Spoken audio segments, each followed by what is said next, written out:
মাননীয় আপনি বললেন যে আসলেও তুমি মরতে চাও না বাঁচতে চাও। আসলে আমরা তো বাঁচতে চাই, দুনিয়া তো বাঁচতে চাই, পুরোকালে জান্নাত যেতে চাই, যেহেতু আমরা আল্লাহ খলিফা।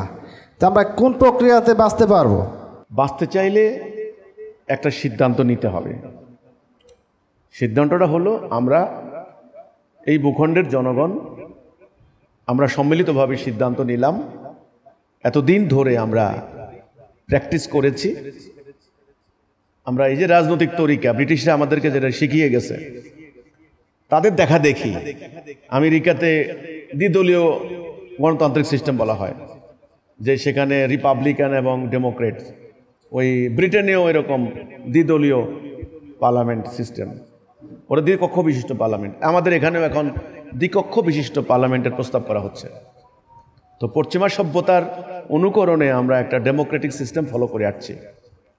তো আমরা তো এতদিন ধরে প্র্যাকটিস করছি সুদ ভিত্তিক অর্থনীতি, সুদের কারবার, আমাদের ব্যাংক ব্যবস্থা, আমাদের এক্সপোর্ট ইম্পোর্ট সিস্টেম সুদের উপরে। কিন্তু কোরআনে সুদ আল্লাহ কঠোরভাবে নিষিদ্ধ করেছেন। সুদ যারা খাবে তাদের বিরুদ্ধে জিহাদ ঘোষণা করা হয়েছে।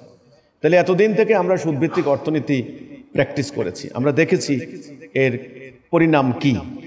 আমরা এতদিন কোর্ট কাছারিতে, আদালতে মানুষের তৈরি আইনের প্র্যাকটিস করেছি, যেটা ব্রিটিশরা প্রবর্তন করে দিয়ে গেছে। অথচ আমরা মুসলমানরা আল্লাহর বিধান, আল্লাহর আইন দ্বারা বিচার ফয়সালা করার কথা। সেটার কারণে ফল কি হয়েছে? আজকে সামান্য একটা মুরগি চোর যদি জেলে প্রবেশ করে, 5 বছর পরে সে বিশাল ডাকাত হয়ে বের হচ্ছে। মামলার জট, 43 লক্ষ মামলা পেন্ডিং হয়ে আছে। যার টাকা নাই তার জন্য কোনো বিচার নাই, বিচারের দীর্ঘ সূত্রিতা। একটা মামলায় দেখা যাচ্ছে মামলা রুজু হলে মামলার ফয়সালা হওয়ার আগে অধিকাংশ সাক্ষী আসামি মারাই যাচ্ছে।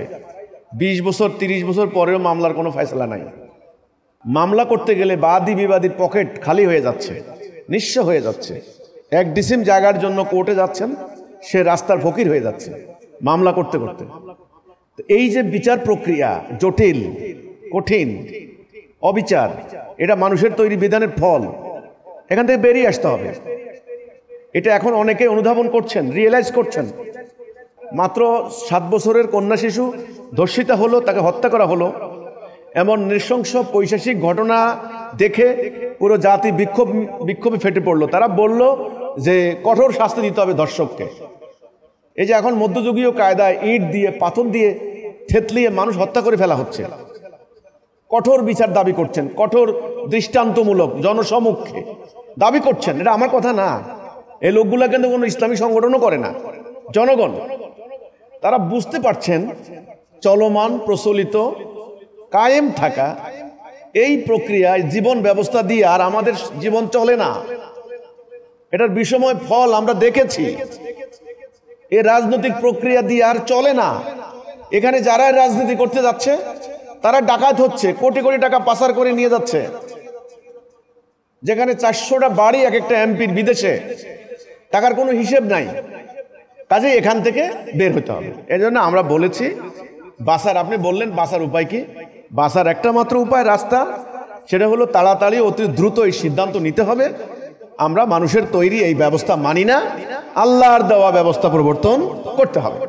এটা হলো বাঁচার একটা মাত্র উপায়। তবে এর জন্য একটা প্রাইমারি অঙ্গীকার করতে হবে আল্লাহর সাথে, লা ইলাহা ইল্লাল্লাহ, অর্থাৎ আল্লাহর বিধান ছাড়া আমরা কারো বিধান মানি না, এই কথাটা ব্যাস। আল্লাহর বিধান যদি মানার অঙ্গীকার করেন তবে বাঁচতে পারবেন, নাইলে বাঁচার কোনো সম্ভাবনা নাই।